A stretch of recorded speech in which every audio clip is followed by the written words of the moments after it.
girls from South Teto Girls School in Nyeri, even though it's not my home county. On behalf of their Senator Wahoma Matinga, I welcome them to the Senate.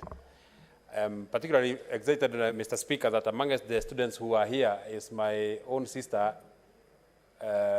Hannah Njoki, a good girl who was left by her mother when she was a primary school kid, and she has beaten all odds, and I'm very, very, very proud as her guardian that she's now a student and she's doing very well.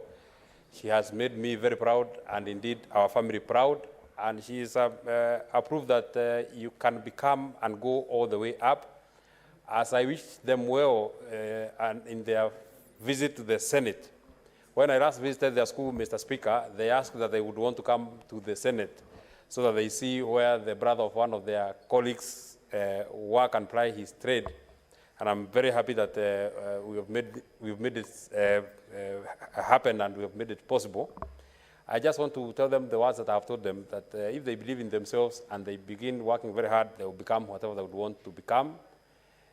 Through Anne and myself, they're able to mirror themselves and they're able to see that they can become and go all the way up. I wish you well. Most of them, Mr. Speaker, are Form 4 students, including my own sister who is a candidate. So from the floor of the Senate, I give you my best wishes. Please go and conquer the world, go and conquer the exam, go and become great leaders.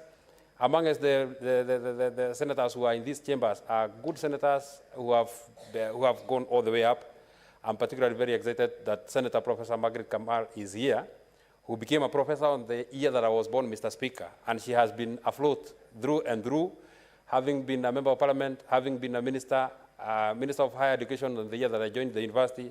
And you know, she's an example that the girls from South Teto Girls can take after. I wish them well.